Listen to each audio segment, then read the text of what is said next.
उप मुख्यमंत्री ने बाढ़ प्रभावित क्षेत्रों का किया हवाई सर्वेक्षण। उप मुख्यमंत्री ने boys high school and college एवं YMCA centenary school and college में बनाए गए बाढ़ राहत केंद्रों का निरीक्षण कर व्यवस्थाओं का लिया जायजा। उप मुख्यमंत्री ने बाढ़ राहत केंद्रों पर भोजन, पानी, बिजली, प्रकाश, साफ सफाई की समुचित व्यवस्था बनाए रखने के दिए निर्देश। उप मुख्यमंत्री ने बाढ़ राहत केंद्रों में रह रहे लोगों से व्यवस्थाओं के बारे में ली जानकारी।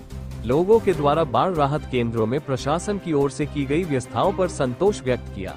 उप मुख्यमंत्री उत्तर प्रदेश केशव प्रसाद मौर्य ने सोमवार को हेलीकॉप्टर से दारागंज, बघाड़ा, सलोरी, गोविंदपुर सहित अन्य बाढ़ प्रभावित क्षेत्रों का हवाई सर्वेक्षण कर बाढ़ की स्थिति का जायजा लिया। बाढ़ क्षेत्रों का दौरा किया है, राहत कैंपों का दौरा किया है, अभी बैठक भी लेंगे। और बाढ़ तो निश्चित तौर से 2013 में जो आई थी उसका रिकॉर्ड लगभग तोड़ने की ओर दिखाई दे रही है। बहुत मोहल्लों में भी पानी पहुंचा है, बहुत सारे किसानों के खेत भी डूबे हैं और बड़ी संख्या में राहत कैंपों में लोग आकर के रह रहे हैं। सरकार ने राहत कैंप में जितने लोग हैं उनके खाने की, उनके रहने की, उनकी दवाओं की, उनकी अन्य जरूरतों की तत्काल व्यवस्था ठीक ढंग से करें, इसका निर्देश दिया गया है।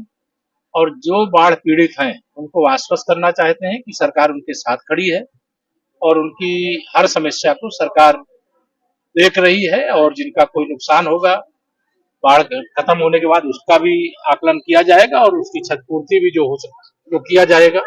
लेकिन हमारी सरकार का एक सूत्री या प्रयास है कि बाढ़ जहां पर भी है राहत वहां पर है और ये हमारी प्राथमिकता है। कितना बड़ा क्षेत्र प्रभावित है? क्षेत्र तो बहुत, मैं तो लगातार पूरा इधर करेली वाला क्षेत्र, पश्चिमी क्षेत्र भी है, दक्षिणी क्षेत्र भी है, उत्तरी क्षेत्र भी है, फूलपुर विधानसभा, करचना विधानसभा क्षेत्र, आपम विधानसभा क्षेत्र।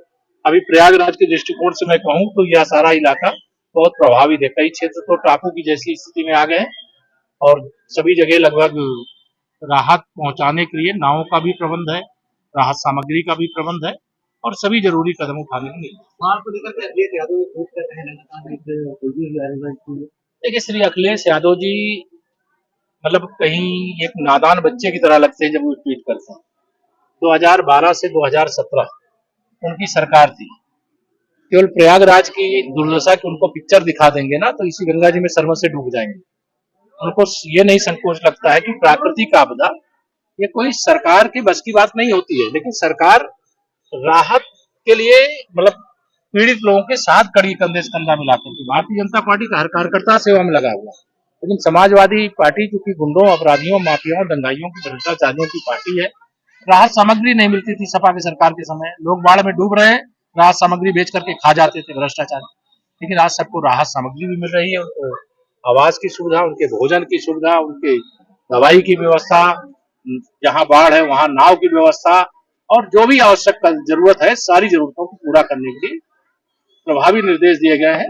और श्री अखिलेश यादव जी से यही कहूंगा कि प्राकृतिक आपदा अर्थात बाढ़ जैसे मामले में राजनीति न करें और बाढ़ हो, भूकंप हो, सुनामी हो, यह किसी सरकार और किसी व्यक्ति के बस की बात नहीं होती।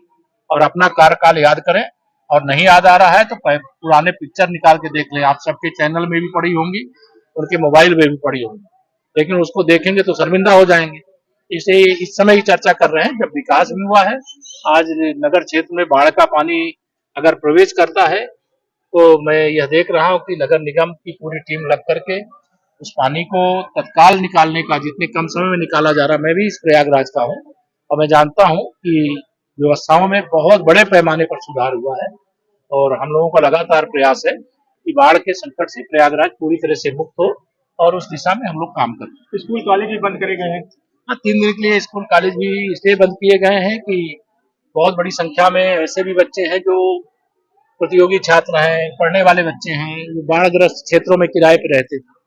अब वह कोचिंग नहीं जा सकते, वो कॉलेज नहीं जा सकते, बच्चे छोटे छोटे विद्यालय नहीं जा सकते। तो जो जरूरी है जिला प्रशासन उसके लिए परिस्थिति के अनुसार निर्णय लेता है और यह निर्णय लिया गया जहां ऐसी कोई समस्या होगी तो उस समस्या को दृष्टिगत रखते हुए फैसला लिया।